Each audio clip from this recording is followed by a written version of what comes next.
Bonsoir à tous.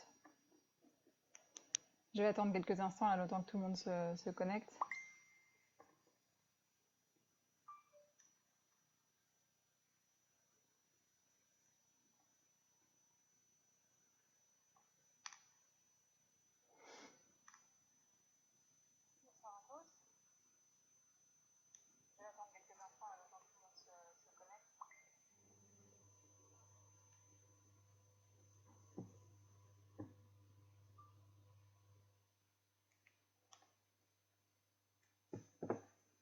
Salut Pauline.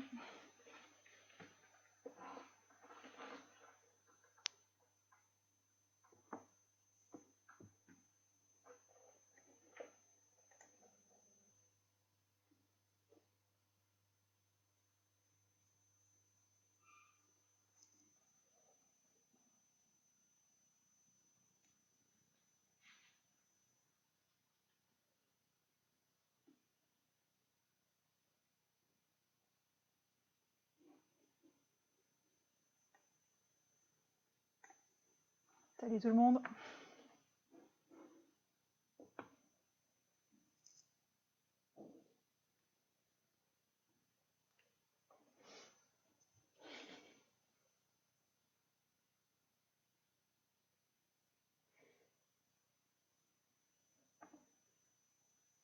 Bon, je vois qu'on est une quarantaine là, de connectés. Donc je vais commencer. Donc déjà bonsoir à tous. Pour ceux qui ne me connaissent pas, donc je suis Clémence Marc, vice-présidente de l'association Adrastia. Donc Adrastia, c'est une association d'intérêt général qui a été créée en 2014 et qui s'est donné 3 missions. D'abord, alerter le plus grand nombre sur le risque d'effondrement systémique, donc au travers de différentes communications, notre site internet, les réseaux sociaux, pas mal de conférences. Accompagner les adhérents et les sympathisants aussi au moment de leur prise de conscience, voilà, qui n'est pas forcément un moment très très évident. Et enfin, promouvoir les initiatives, donc toutes les initiatives qu'on pourrait mettre en place pour essayer d'amortir le choc.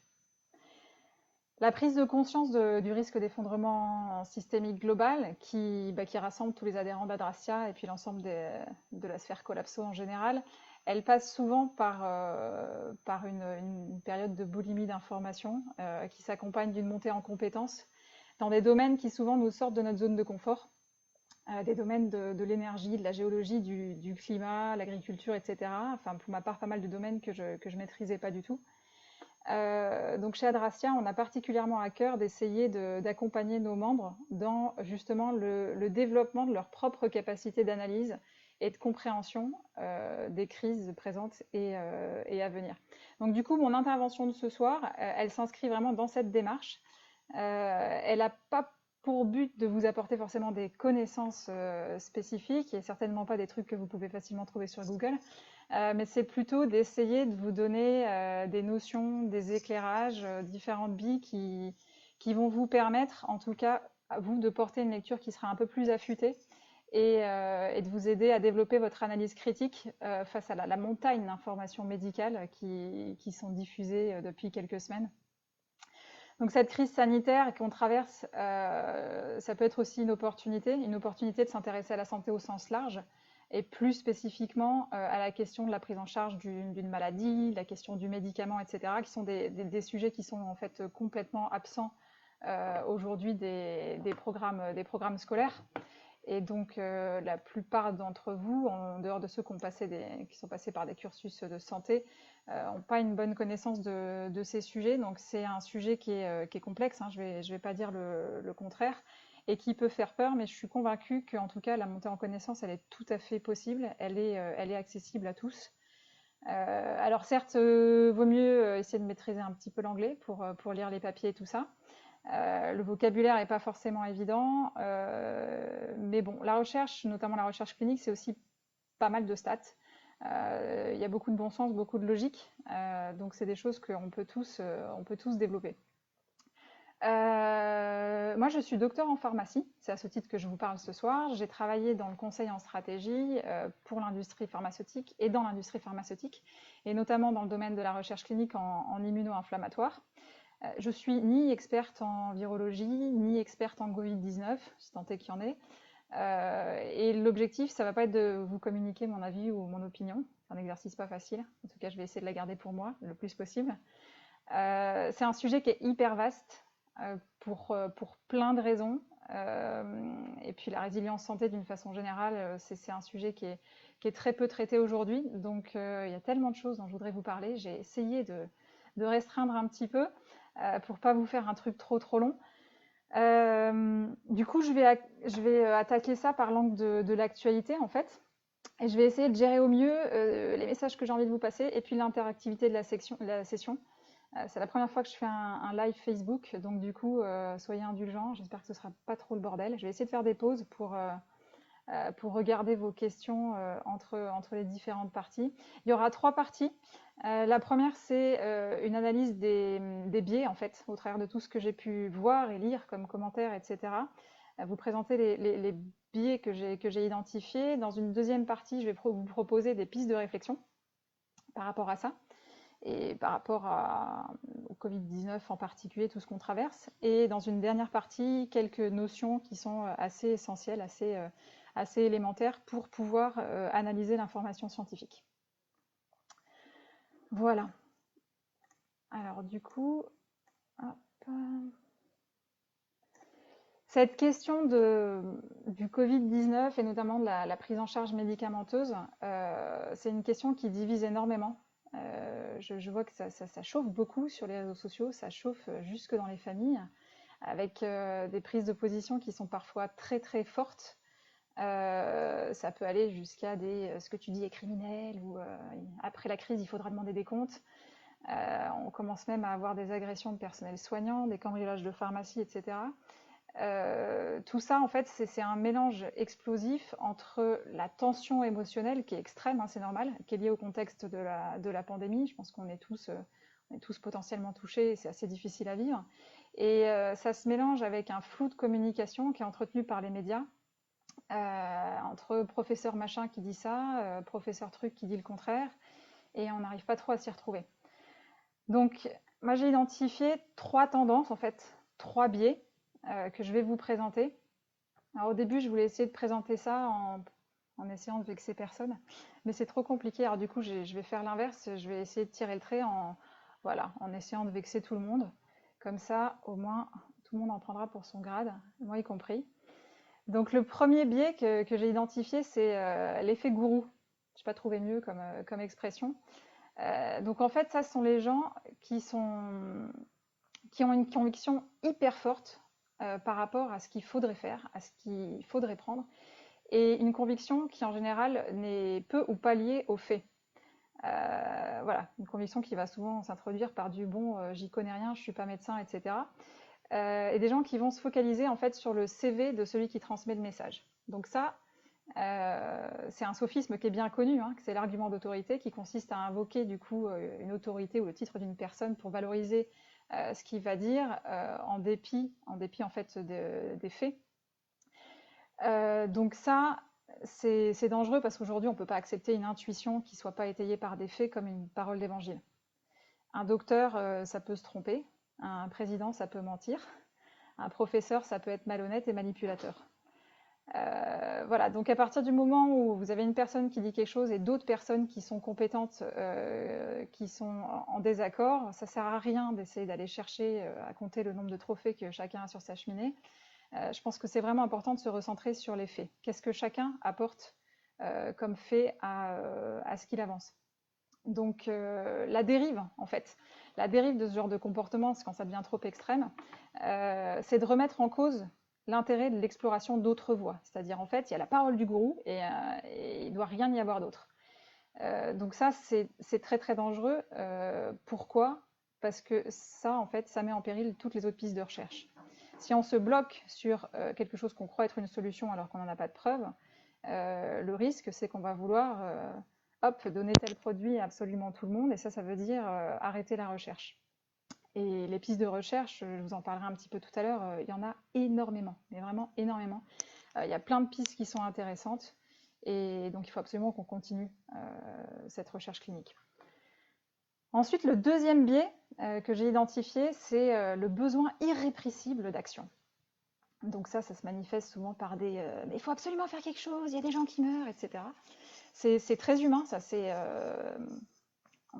très difficile de rester inactif quand il se passe quelque chose de grave, quand quelqu'un est en difficulté, quand quelqu'un est malade.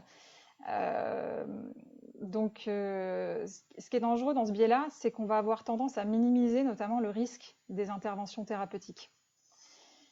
Il faut garder à l'esprit qu'une intervention thérapeutique, donner un médicament, c'est aussi faire prendre des risques.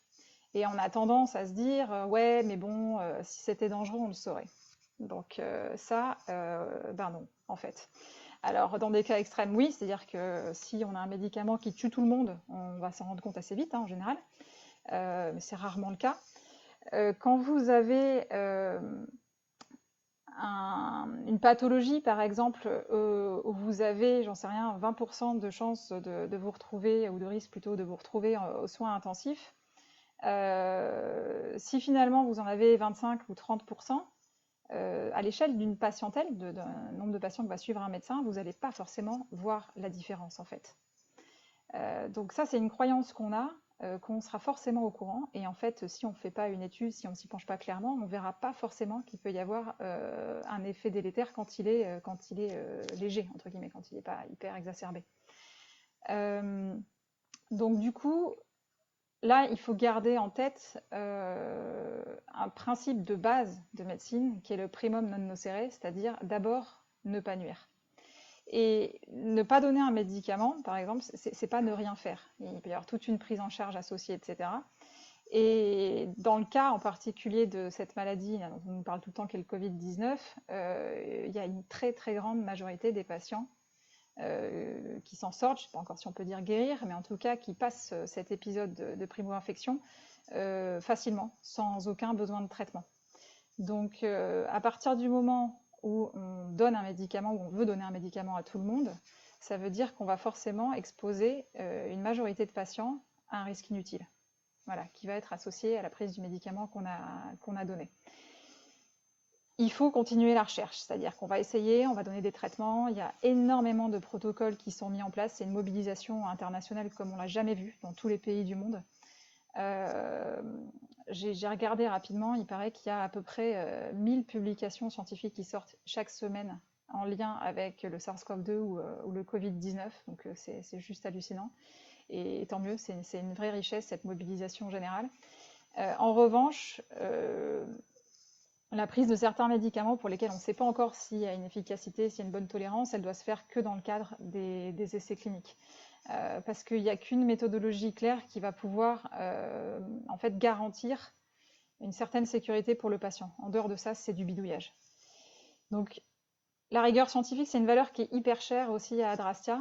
Et le risque en fait d'aller trop loin dans ce besoin irrépressible d'action, finalement, c'est de se retrouver plus tard à faire le décompte des victimes supplémentaires qu'on aura causées à cause d'interventions thérapeutiques qui auraient été inutiles, voire dangereuses.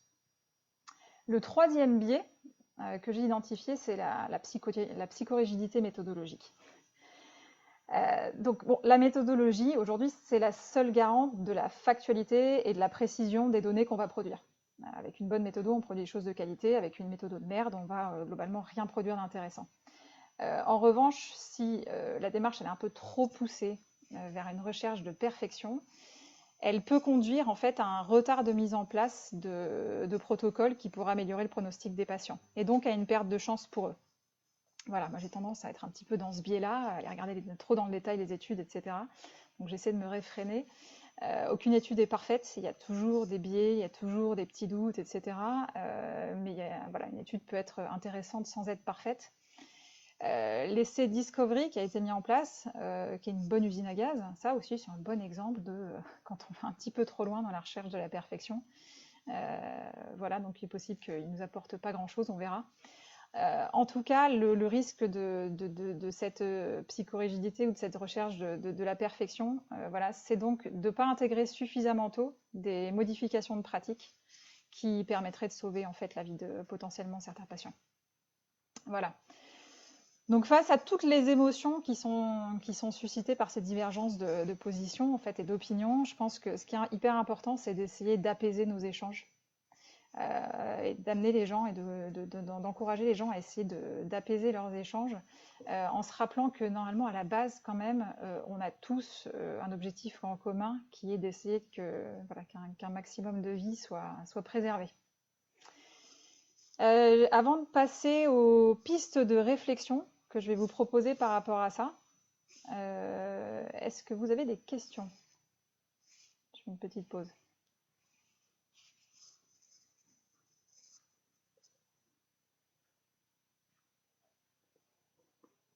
Non?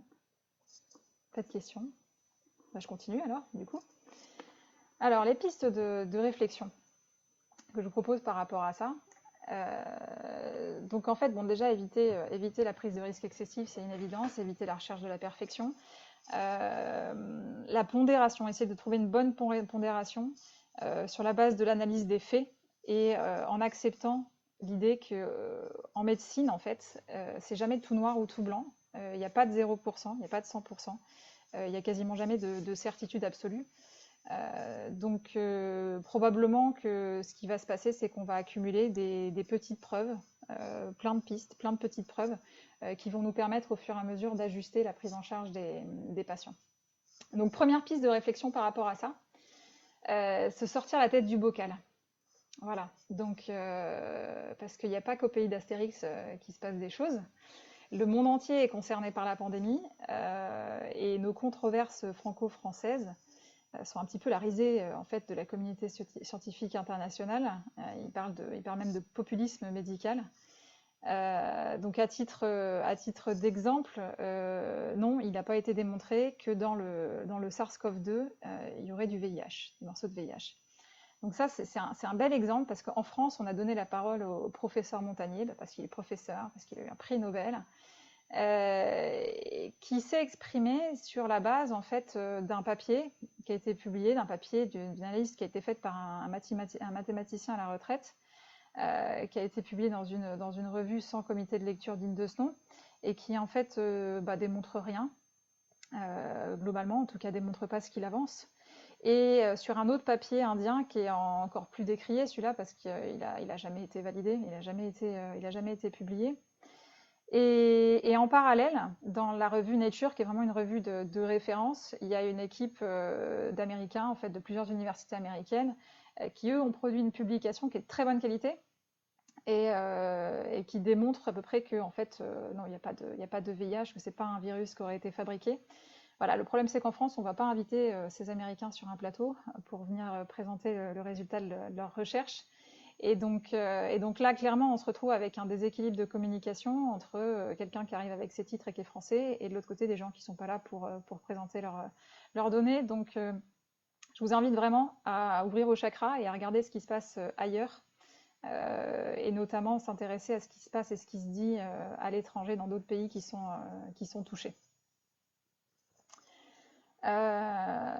Ensuite, deuxième piste de réflexion que je vous propose, c'est de rester humble et ouvert face à l'immensité de notre ignorance. Alors, la complexité du fonctionnement du corps humain, elle est inouïe. Alors c'est vrai qu'on est souvent gargarisé par la quantité de découvertes incroyables qu'on a faites depuis pas mal de décennies, mais il y a encore une immensité de choses qu'on ignore, et puis même des choses basiques, hein. Je veux dire, le diabète de type 1, on ne sait toujours pas pourquoi il se déclare, ni une sclérose en plaques, ni un cancer. Alors certes, on a identifié plein de choses dans les mécanismes d'action, etc., mais il y a une majorité de choses aujourd'hui qu'on ne sait pas. Et donc face au Covid-19, il faut aussi rester hyper humble et hyper ouvert, parce qu'il y a plein de pistes qui émergent tous les jours. Notre connaissance du virus, notre compréhension de la maladie, ils vont probablement être révolutionnés, et probablement plusieurs fois. Donc un exemple, par exemple, c'est sur la question du transport de l'oxygène, c'est-à-dire que jusqu'à maintenant, les détresses respiratoires, elles sont prises en charge de façon classique, c'est-à-dire qu'on va intuber les gens et les mettre sous respirateur artificiel. C'est-à-dire qu'en fait, on va faciliter le côté mécanique, enfin, on va faciliter la ventilation. Et on commence à avoir de plus en plus de données qui émergent et qui montreraient qu'en fait, le virus, enfin la maladie en tout cas, s'en prendrait au transport de l'oxygène, donc à l'hémoglobine. Et ce qui pourrait montrer que potentiellement l'intubation et la ventilation artificielle seraient pas très utiles pour pas mal de patients, voire délétères. Voilà, donc pour l'instant c'est une piste qui est à suivre. Et peut-être que du coup, dans quelques temps, les pratiques vont changer, qu'on intubera moins. Voilà. Peut-être au moment de l'arrivée des 10 000 respirateurs que notre président a commandé. On verra. Euh, donc c'est important de challenger nos convictions. C'est-à-dire que c'est ça que j'entends par rester ouvert et surtout rester humble. Si vous êtes hyper convaincu qu'il faut un médicament, etc., demandez-vous pourquoi. Demandez-vous sur la base de quoi est-ce que repose cette conviction. Essayez de ne pas vous arrêter à mon pote médecin m'a dit que c'était mieux, ou le professeur machin a dit à la télé que c'était ça qu'il fallait prendre, etc. Creusez, apprenez. Comme je vous disais, cette pandémie, c'est aussi une opportunité de développer collectivement une meilleure culture générale sur la santé, donc saisissez-la. Ensuite, troisième piste que je vous propose de réflexion, c'est d'accepter la complexité de la situation et surtout de soutenir la recherche. Parce que s'il doit y avoir une urgence aujourd'hui, c'est pas de donner forcément n'importe quoi, mais c'est vraiment de développer la recherche, parce qu'il faut qu'on... Si on veut sauver plus de vies, en fait, il faut qu'on apprenne, qu'on comprenne le fonctionnement du Covid-19, il faut qu'on puisse acquérir des savoirs fiables.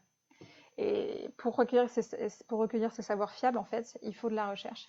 Il faut de la recherche fondamentale pour identifier des pistes, il faut de la recherche clinique pour les évaluer chez les patients et valider leurs effets.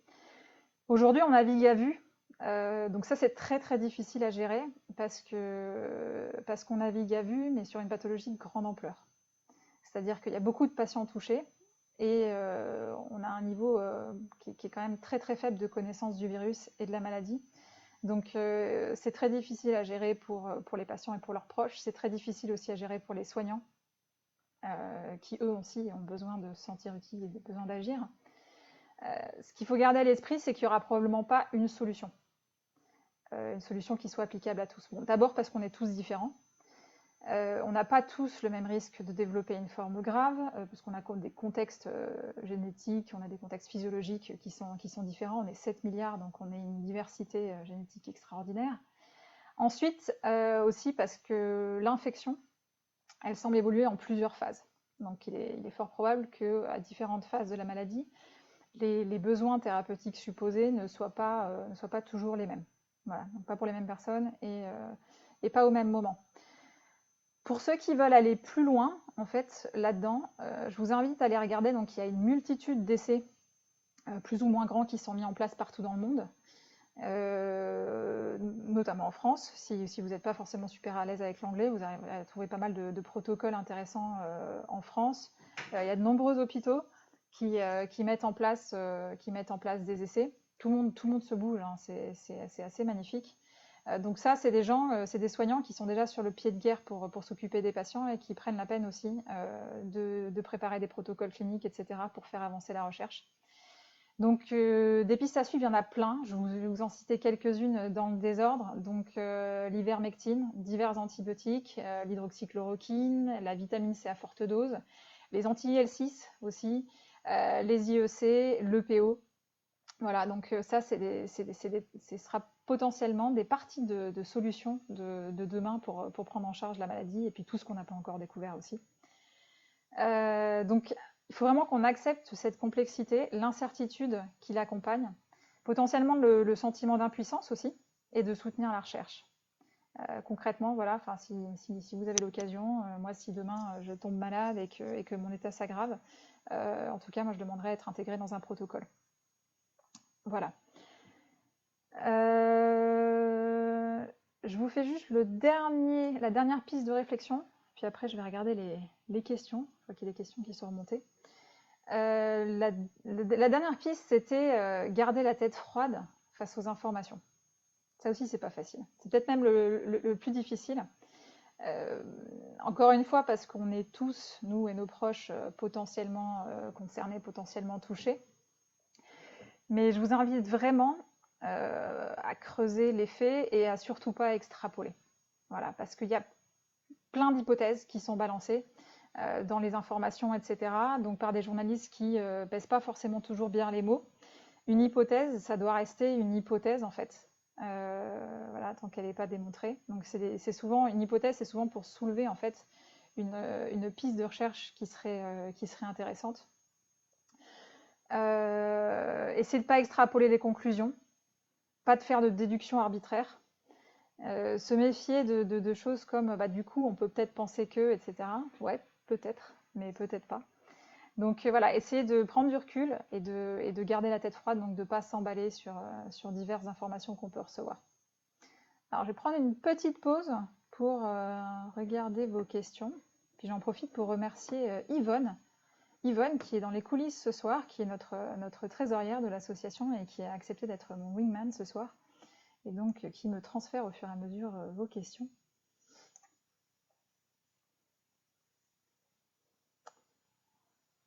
Alors, depuis combien de temps y a-t-il des publications sur le virus et la maladie qu'il provoque? C'est une bonne question, je n'en ai aucune idée.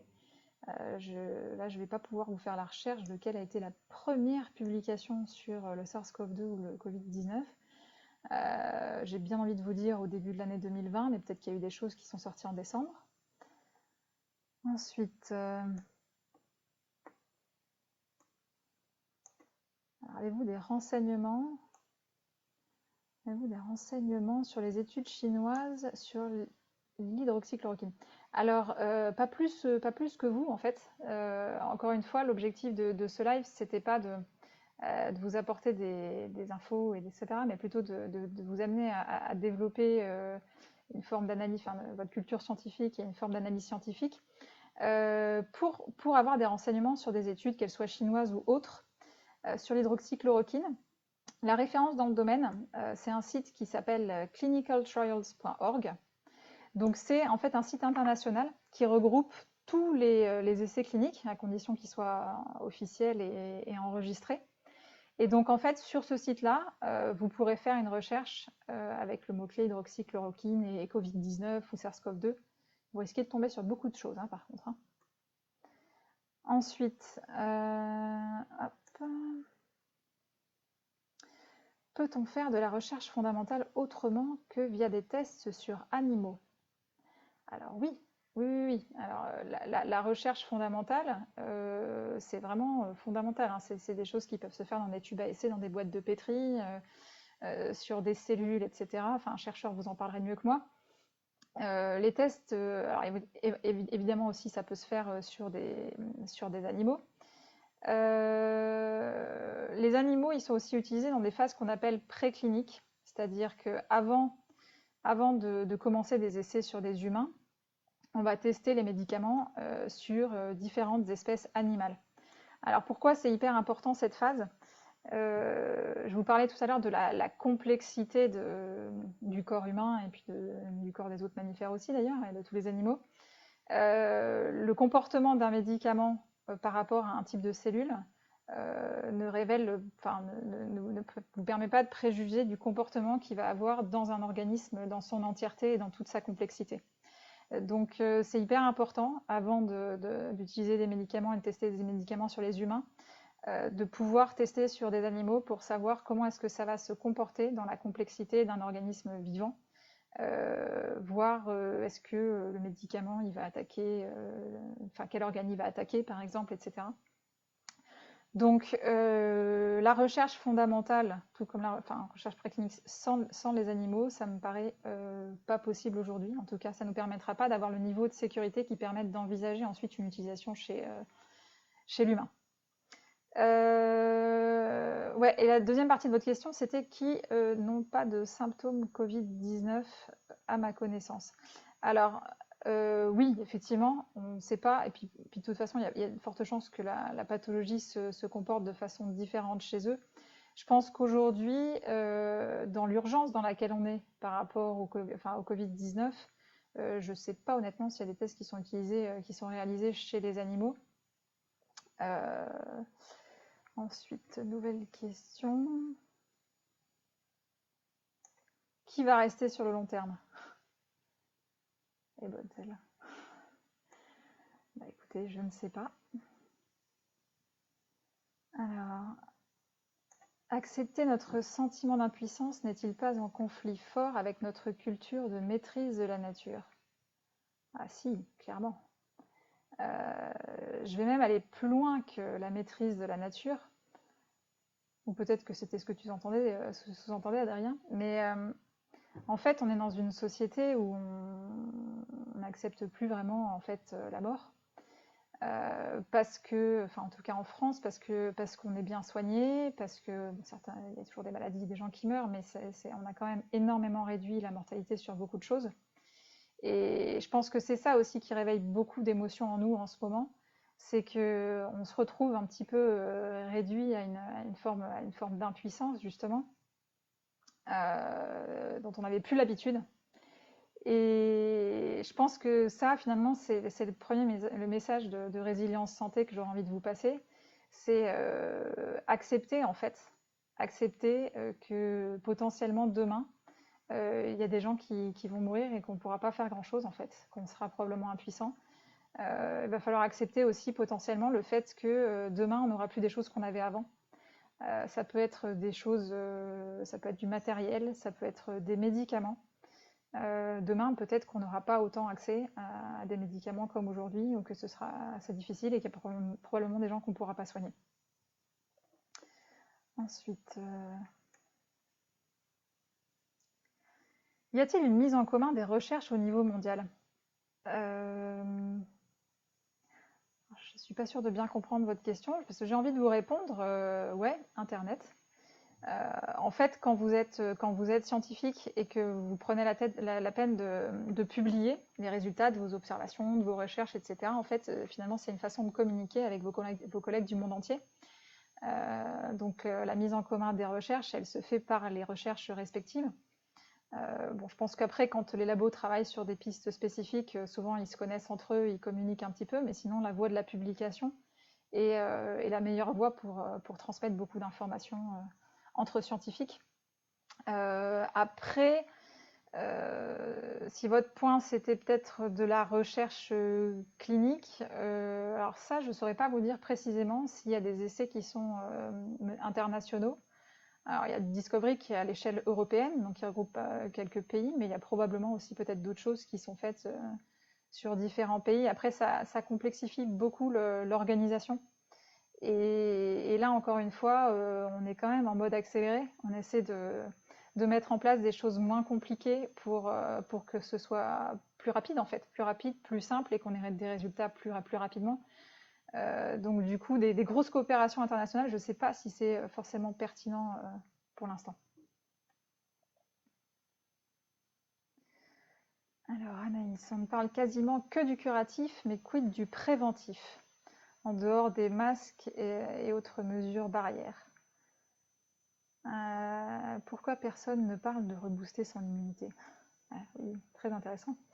Alors, sur le préventif, si j'ai bien compris, la première partie de ta question serait peut-être sur le préventif médicamenteux. Donc là, il y a des choses qui sont mises en place. Je pense notamment, par exemple, à un essai qui est mis en place du côté de Saint-Étienne par l'Institut Pasteur. C'est un essai qui s'appelle Covid-Axis et qui se fait du coup dans le préventif chez les personnels soignants. Donc c'est super intéressant parce que ce sont des personnes qui sont très exposées. Et donc là, je ne sais plus exactement ce qu'il y a dedans, mais je crois qu'il y a hydroxychloroquine, je crois qu'il y a du Kaletra, antiviraux et placebo. Ce qui ne pose pas du tout de problème de perte de chance là, puisque de toute façon, normalement on ne donne rien. C'est des personnes qui ne sont pas malades, hein, qui ne sont pas atteintes. Chez qui on évalue ces trois pistes de traitement pour voir si effectivement il pourrait y avoir une certaine protection. Donc ça commence. Alors, il faut que ce soit sur des populations un peu particulières, mais ça démarre en tout cas les essais sur la prophylaxie. Pourquoi personne ne parle de rebooster son immunité? Alors, si, je pense qu'on en parle quand même, on en parle quand même pas mal. Alors probablement effectivement pas suffisamment dans les médias qui sont très occupés à gérer les controverses, mais clairement booster son immunité c'est quelque chose qui peut être hyper intéressant. Parce que une infection, finalement, c'est toujours la rencontre entre un pathogène et un environnement. Euh, donc, pour qu'il y ait une infection, il faut qu'il y ait un pathogène, mais il faut qu'il y ait aussi les conditions pour l'accueillir. Donc, ça peut être plein de choses, hein. Ça peut être des prédispositions génétiques, etc. Mais ça peut être aussi un certain affaiblissement du système immunitaire. Donc, je suis assez d'accord avec toi que c'est hyper intéressant de rebooster son immunité, en tout cas. Mais je pense qu'il doit y avoir pas mal de choses qui sont faites là-dessus. On verra de notre côté chez Adracia si on peut vous proposer quelque chose aussi. Ensuite, de quoi parle-t-on exactement quand on évoque la mutation possible du Covid-19? Alors, on évoque la mutation possible, non pas de la maladie, mais du virus, en fait, donc du SARS-CoV-2. Donc, un virus, j'allais dire c'est un organisme vivant. On se pose la question. En tout cas, c'est une entité donc, qui est faite d'un grand brin d'ARN et qui peut varier, en fait. Tout à l'heure, je vous disais, il y a une grande variabilité dans la nature. Donc, même le SARS-CoV-2, il n'est pas unique, en fait. Donc, il y a quelques souches qui ont été identifiées déjà, 3 grandes souches, en tout cas ABC, qui commencent un petit peu à se distinguer, avec des tropismes géographiques un petit peu différents. Et le virus, en fait, peut garder un ensemble similaire, mais il peut avoir des petites variations. Et donc, ces mutations, en fait, elles vont causer des changements à la marge, mais des changements. Ça peut être des changements qui peuvent le rendre plus virulent, moins virulent, plus contagieux, moins contagieux. Donc, j'ai envie de te dire un peu que tout est possible, en fait, quand on parle de mutation. Et c'est marrant parce qu'il y a encore un papier qui est sorti il y a très peu de temps là-dessus qui met en exergue le fait qu'il y aurait effectivement beaucoup de mutations du Covid-19. Alors après, je m'avance peut-être un petit peu trop en disant ça, mais d'un autre côté, quand un virus se retrouve à contaminer un si grand nombre d'hôtes en si peu de temps, ça lui donne énormément d'opportunités de muter. Ensuite, pouvez-vous développer un peu plus la notion de VIH non présent dans le Covid-19? Je ne suis pas généticienne, hein, mais si je dois vous expliquer, je peux vous expliquer en simplifiant un petit peu la démarche qui a été faite pour essayer de démontrer qu'il était présent.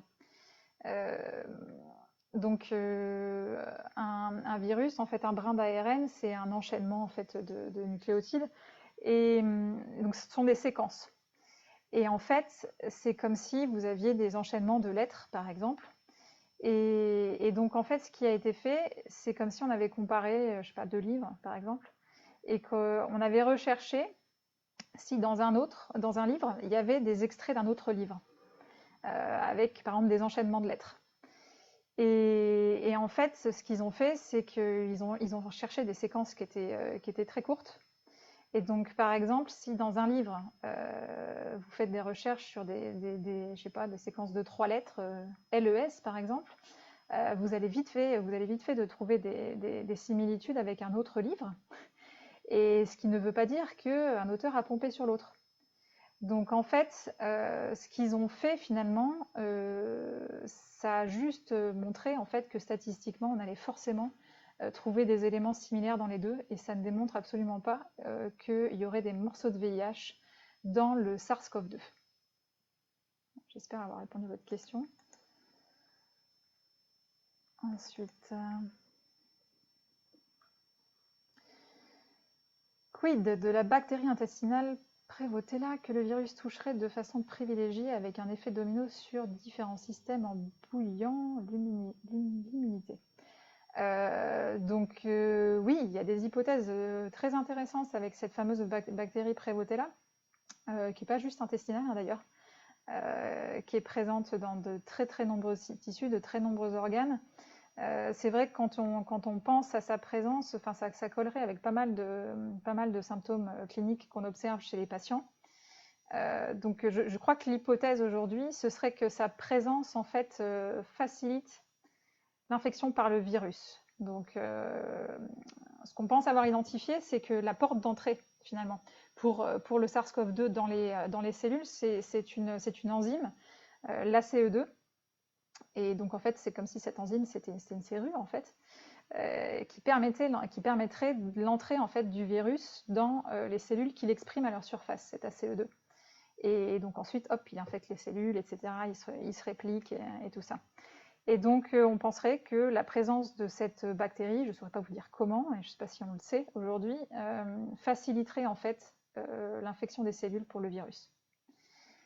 Ce qui pourrait expliquer, par exemple, pourquoi est-ce que la piste antibiotique est intéressante, notamment l'azithromycine, par exemple. Je ne sais pas si... Non, il y a d'autres questions. Ah si, hop. Alors, un vaccin est-il souhaitable et nécessaire, sachant que l'immunité de groupe est bien aussi et que le Covid mute très facilement? Alors juste, parce que ça fait plusieurs fois, je voudrais juste vous faire la distinction. Le virus, il s'appelle SARS-CoV-2. Covid-19, c'est le nom de la maladie que provoque le virus chez l'humain. Donc c'est un petit peu comme la différence entre VIH, qui est le virus, et SIDA, qui est la maladie en fait chez l'être humain. Donc à la question, un vaccin est-il souhaitable? J'ai envie de vous dire oui. Je veux dire, même si c'est un vaccin qui dure qu'un an, voilà, je pense que ce serait une bonne chose qu'on arrive à en trouver un.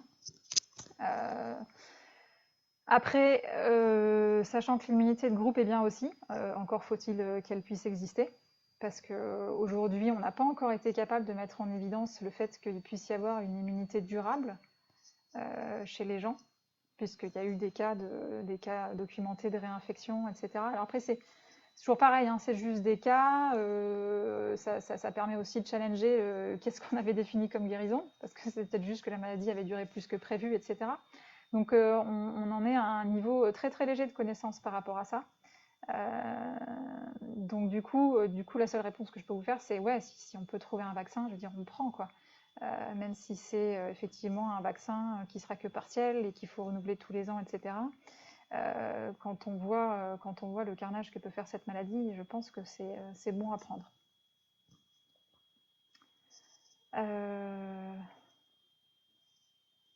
Et le remède malgache.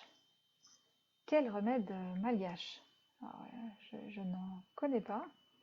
Donc là, je ne vais pas pouvoir répondre à votre question que je ne comprends pas. Martine Dupont, l'Artemisia annua. Un remède utilisé pour prévenir et c'est un trait contré, je pense, le paludisme. Oui, je suis curieuse d'avoir plus d'infos. Bah, moi aussi. Voilà, donc Artemisia annua, oui, c'est une plante, une armoise qui aurait effectivement des effets notamment sur le palu.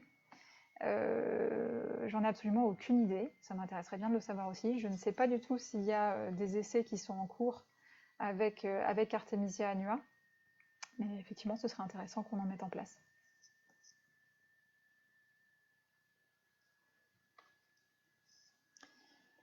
Alors,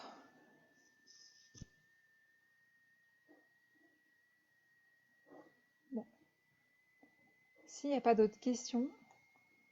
Ah, à chaque fois que je dis ça, c'est reparti. J'allais passer à la dernière partie, et discuter de quelques petites notions médicales. Alors, oula, elle est longue, celle-là. Franck, quelle est la validité scientifique des protocoles testés par les médecins auprès de leur patientèle? Par exemple, les quelques médecins du Bas-Rhin qui se vantent d'avoir trouvé un cocktail médicamenteux et qui, selon eux, ont une efficacité redoutable.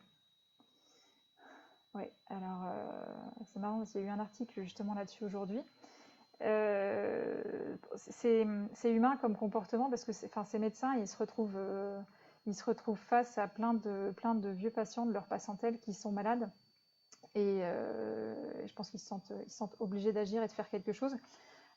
Cependant, clairement, c'est ce qu'on appelle du bricolage en fait, c'est-à-dire que bon, ils partent de leur instinct, des connaissances qu'ils ont et ils essaient de trouver des trucs qui pourraient fonctionner.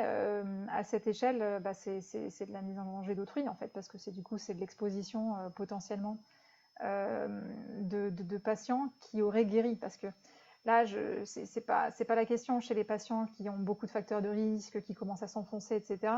Le problème, c'est que si je me souviens bien, ces médecins avaient identifié un cocktail et l'avaient prescrit de façon systématique à toute leur patientèle. Voilà, sachant qu'a priori, on aurait en moyenne, hein, même si c'est très difficile d'avoir des bons chiffres, 80% des patients qui guérissent sans rien. Donc ça veut dire 80% des patients qui sont exposés à un cocktail médicamenteux dont on ne sait pas s'il est efficace, mais par contre qui présente des risques. Donc ça, c'est un vrai problème, hein. C'est un vrai problème et on risque d'avoir de mauvaises surprises. Voilà. D'un autre côté, je tempère mes propos parce que j'aimerais pas être à leur place, que c'est pas évident de se retrouver, d'avoir rien à proposer en fait à ces patients. Mais clairement là, c'est pas une réponse, c'est pas une réponse à avoir. Il y a de bons espoirs aussi parce qu'il y a pas mal d'hospitaliers qui s'intéressent notamment aux phases précoces de la maladie et qui mettent en place des essais dans lesquels ils impliquent la ville. C'est un truc qui se fait notamment à Bordeaux. Ils ont lancé un essai qui s'appelle Coverage. Et ça c'est vraiment important parce qu'en fait, à l'hôpital, vous allez avoir l'expérience et l'expertise de la recherche clinique. Donc, vous avez des gens dans ces boulots de monter des protocoles, etc., ils ont des biostatisticiens sur place, ils ont l'habitude de soumettre auprès du comité d'éthique, etc. Et c'est bien parce que du coup, ils font le boulot et ils permettent à des médecins, les médecins de ville, hein, qu'ils soient spécialistes ou généralistes, de participer aux essais et donc d'être acteurs de la recherche. Donc j'espère que ce sont des initiatives qui vont se multiplier. Ensuite,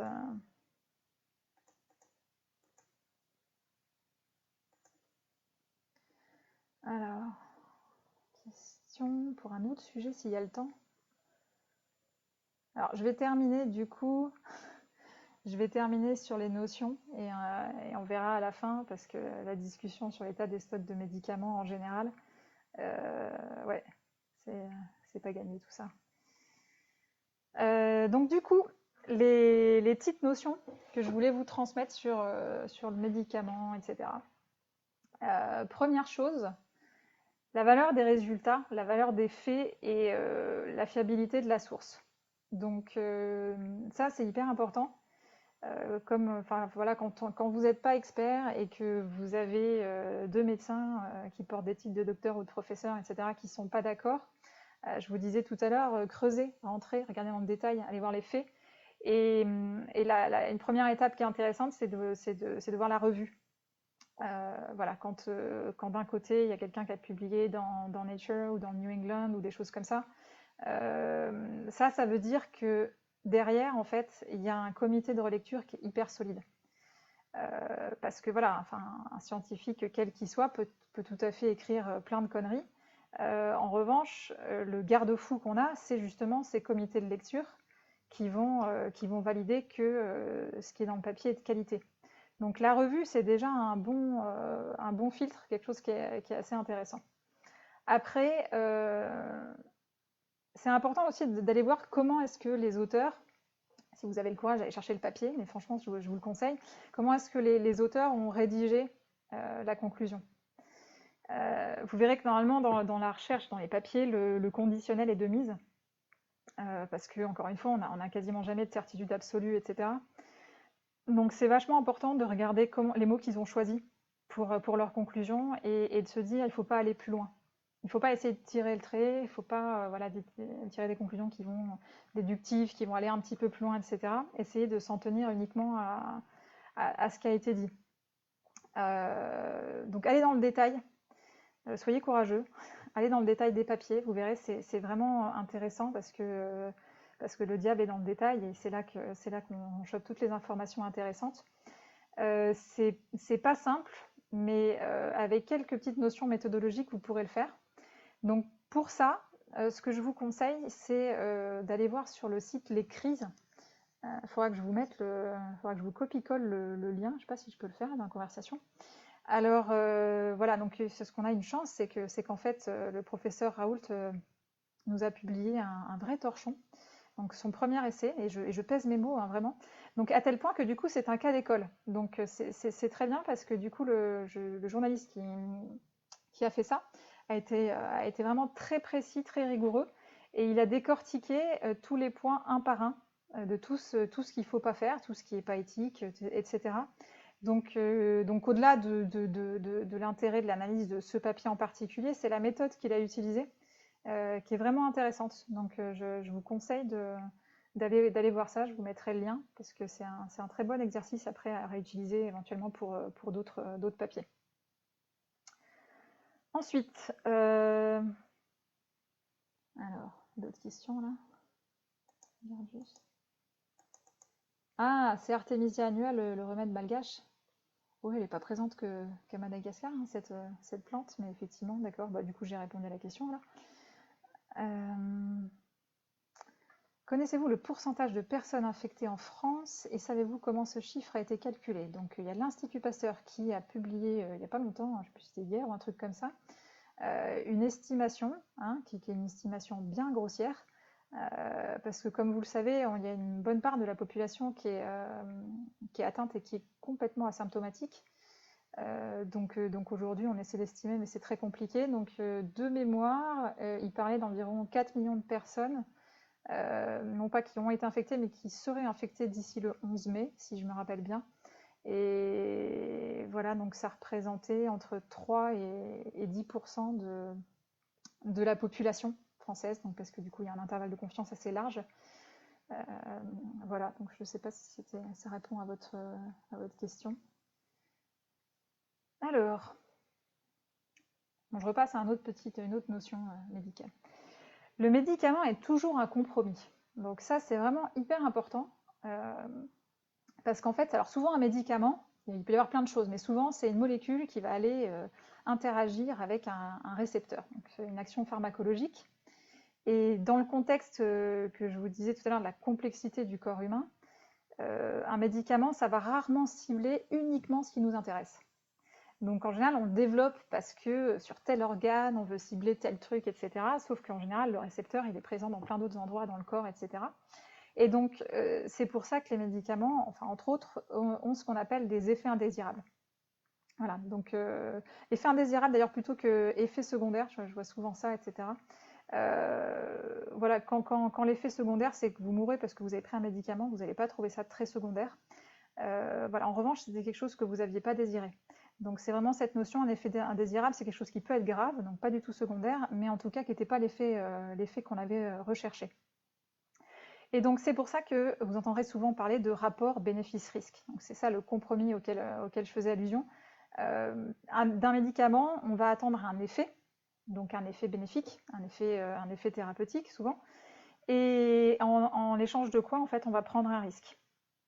Donc le risque, il peut être super faible, tout comme il peut être extrêmement élevé.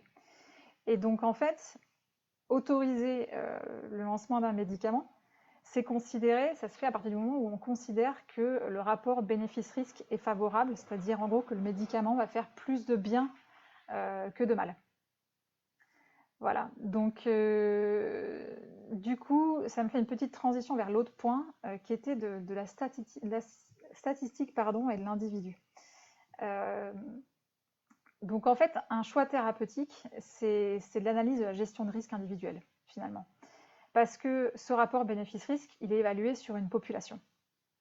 Et si je vous donne un exemple, par exemple, si vous avez un cancer et que le médecin vous dit, bah, écoutez, vous avez 50% de chance d'être encore vivant l'année prochaine, ce 50%, il n'a pas de réalité pour vous, hein, parce que l'année prochaine, vous serez là ou vous ne serez pas là.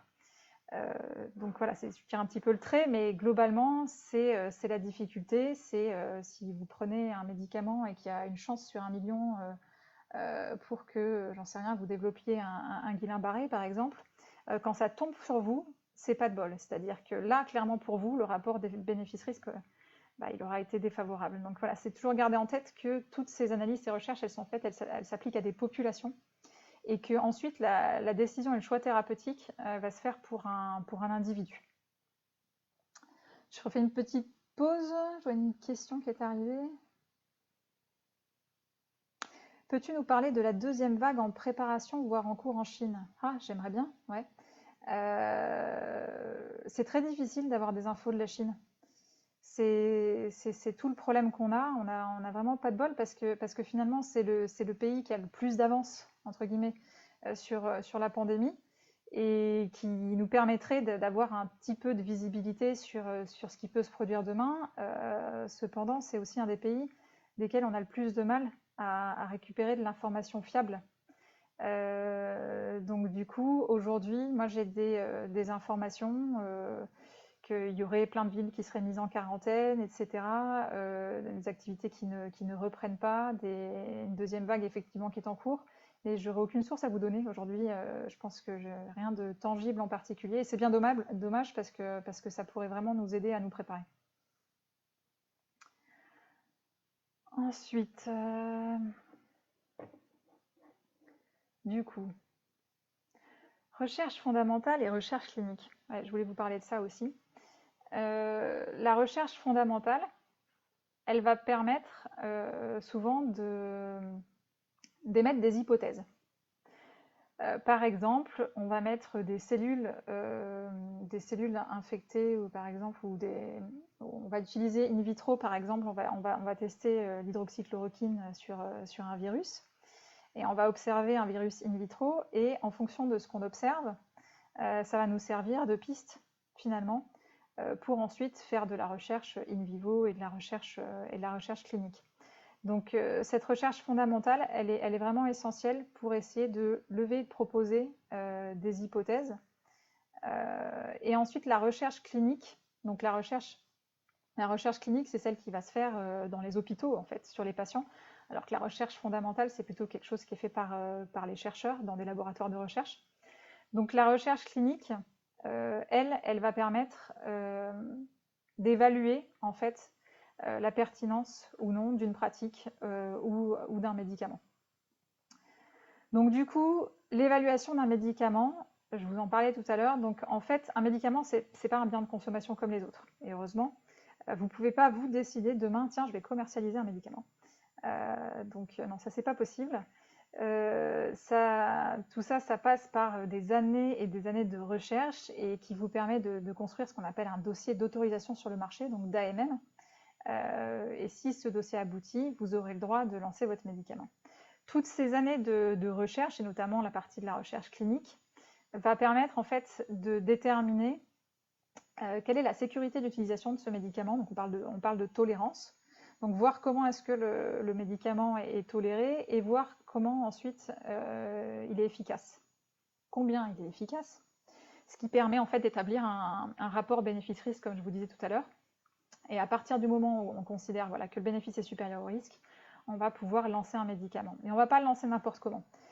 Parce que tous ces essais cliniques, alors que ceux-là sont forcément contrôlés, randomisés, avec des critères d'évaluation bien précis, ils vont permettre de valider l'utilisation de ce médicament dans des conditions particulières.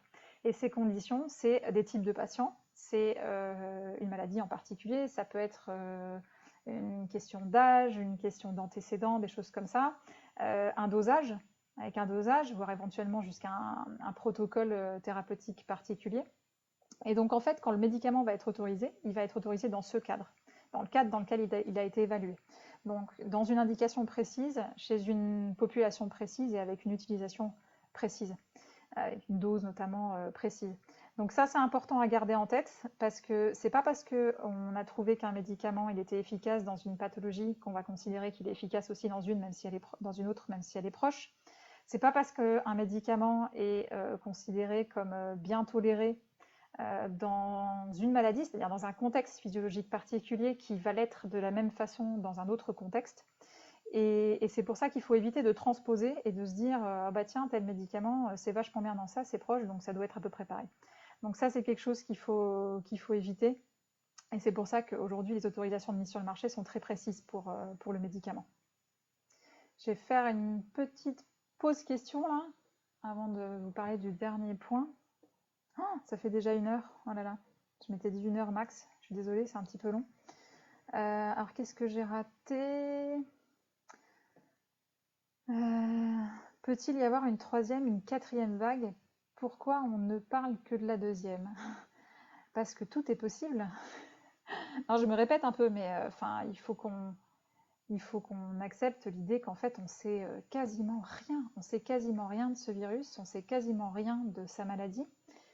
Quand je vous disais tout à l'heure, on navigue à vue, c'est-à-dire que, si je prends un exemple à la con, mais si par exemple on se rend compte que au bout de 6 mois, tous ceux qui ont attrapé le SARS-CoV-2 vont mourir subitement, on le saura au bout de 6 mois. Voilà. Ça ne va pas arriver, hein, bref, mais ce que je veux dire, c'est qu'on a uniquement le recul qu'on a. Et donc personne ne sait, personne ne peut savoir. Donc aujourd'hui, on fait avec le peu d'éléments qu'on a d'informations pour essayer de se projeter, avec le peu d'informations qu'on a, notamment qui nous viennent depuis la Chine. Et aujourd'hui, ce qu'on peut constater, c'est que le virus est super contagieux, que malgré le fait qu'il y ait eu un certain débordement de nos services de santé, il y a une partie très très faible de la population finalement qui a été probablement infectée. Donc c'est-à-dire qu'on est loin d'avoir tout le monde qui y est passé. En plus, on rajoute à ça le fait qu'on n'est même pas sûr qu'on puisse pas être réinfecté, puisqu'on n'est pas sûr qu'il puisse y avoir une immunisation. Parfois, il y a quelques espoirs. Je vois émerger des choses, notamment sur la notion de variation de conditions environnementales. Voilà. Bon, on se pose la question, on ne sait pas, hein, est-ce que d'un seul coup, genre, ça va s'arrêter parce que c'est l'été? Je ne suis pas très emballée par cette idée-là, tout simplement parce que, en fait, sur janvier, février, mars, le virus s'est répandu dans le monde entier, sur tous les continents, hémisphère nord comme hémisphère sud, dans à peu près toutes les conditions d'hygrométrie, de température, etc., un peu sur tous les types de climats. Donc je ne vois pas bien pourquoi est-ce qu'il s'arrêterait d'un coup, par exemple en Europe cet été. Donc je suis pas sûre que ce soit un espoir à nourrir, ça en tout cas. Donc bah ouais, il peut y avoir troisième vague, quatrième vague, cinquième vague, j'en sais rien. Il y a des chercheurs qui ont dit qu'on allait y être jusqu'en 2022. La réalité, c'est qu'en fait, on n'en sait rien encore. Et Vincent, non, c'est pas long, on veut une deuxième heure. Ouais, mais bon, moi je suis toute seule devant un écran, c'est un peu bizarre comme expérience. C'est un peu triste même. Heureusement que vous m'envoyez un petit peu de messages. Non, mais on va quand même s'arrêter là parce que une heure, ça fait beaucoup. Enfin, sauf s'il y a encore, s'il y a encore des questions, balancez-les vite. Après, je vais couper. Euh, bon, il y avait d'autres notions encore. Ouais, une dernière quand même, qui est hyper importante. Je vais essayer de la faire hyper courte. Euh, la notion de décès interventionnel. Donc ça, c'est pour revenir sur la différence entre corrélation et causalité. Ça, c'est fondamental pour évaluer un médicament. Quand on observe, c'est tout. Voilà, je vous la fais très courte là. Quand on veut savoir si un médicament fait quelque chose, enfin en l'occurrence que fait un médicament, on va analyser en fait notre intervention. L'intervention étant le fait de donner un médicament. Donc on va mettre en place un essai clinique, on peut faire ça aussi avec une intervention chirurgicale par exemple, etc. Notre objectif, si on veut isoler ça, c'est d'arriver à analyser que ça. Et donc c'est pour ça qu'on va faire un groupe contrôle. Ce groupe contrôle, c'est voir comment est-ce que ça va évoluer, toutes choses étant égales par ailleurs. C'est-à-dire qu'en fait, il faut qu'il y ait que notre intervention qui fasse la différence entre le groupe contrôle et le groupe qui prend le médicament. Donc ça veut dire qu'il faut que les deux groupes soient entre guillemets identiques. C'est tout l'intérêt, la force de la randomisation, c'est de se dire, comment vous donner un exemple, c'est-à-dire que si dans un groupe vous avez 3 fois plus de 80 ans, dans un des deux groupes, je veux dire la comparaison, elle est biaisée de base, donc elle n'est pas possible. Donc la randomisation, elle va éviter ça, elle va faire que les patients vont être répartis par tirage au sort et qu'on va avoir deux populations qui sont comparables. Et donc du coup, la seule différence qu'il y aura entre ces deux populations, ce sera notre médicament. Et donc isoler cette intervention, c'est ça qui va nous permettre d'être sûr que l'effet qu'on observe, il vient de ce médicament et pas d'autre chose. Donc c'est pour ça qu'un groupe contrôle digne de ce nom, c'est vraiment critique pour être sûr des données qu'on en sort. Donc voilà, donc quand on observe, en général, on observe une corrélation. C'est-à-dire qu'on voit qu'il y a deux choses qui se passent en même temps, ou au même endroit, ou je sais pas, de la même façon, par exemple. Et ça ne veut en rien dire qu'il va y avoir une relation de causalité, donc un lien de cause à effet entre ces deux choses. Donc seul un essai interventionnel aujourd'hui peut permettre de démontrer ça, voilà, sauf des cas hyper particuliers. Je pense par exemple, si vous avez une maladie dont on est sûr de mourir, là, vous n'aurez pas besoin de groupe contrôle, hein. C'est-à-dire que vous donnez le médicament, s'il y a des gens qui guérissent, vous êtes sûr que, a priori, ça vient du médicament. Voilà, c'est des cas un petit peu particuliers. Mais en revanche, quand on est dans une maladie où il y a beaucoup de chances de s'en sortir et donc le risque de décès est très faible, ça devient très très difficile justement d'arriver à montrer potentiellement un effet si l'effet est pas colossal, quoi. Voilà, voilà. Alors, est-ce que j'ai répondu à toutes les questions? Ah, merci Pauline d'avoir mis le lien vers Clinical Trials. Hop, je regarde s'il y a éventuellement d'autres trucs.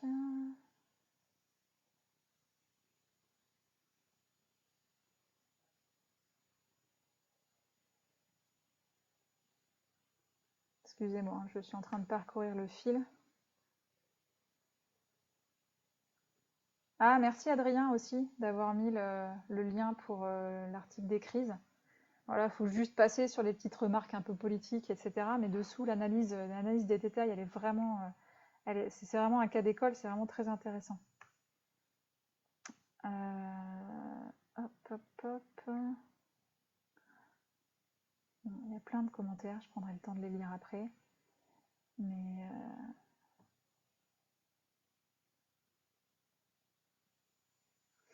alors, Alexis, non, c'est marrant parce que je vois ta question d'un point de vue plus général, Covid et le reste, comment on fait dans un monde avec des ressources contraintes. C'est sympa parce que du coup, ça me fait une magnifique transition vers un prochain épisode. Voilà, un prochain live que je voudrais vous faire sur la résilience santé. Parce que du coup, j'ai un petit peu commencé, l'air de rien, avec notamment la notion d'acceptation.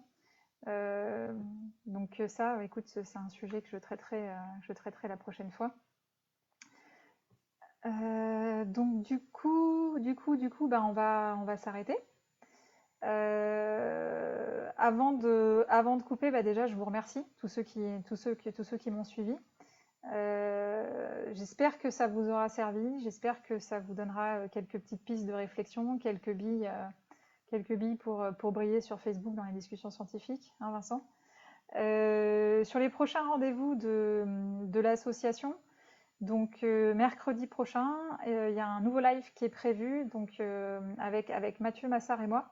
On va présenter on va présenter les groupes locaux d'Adarastia et toutes les activités tout ce qui s'y fait dans ces groupes locaux, en espérant que ça vous inspirera et que peut-être ça vous donnera envie de monter un groupe local dans votre coin et de contribuer aux activités de l'association. En tout cas, merci pour vos questions. Et puis, je vous dis à bientôt pour un nouveau live et bonne soirée. Ciao!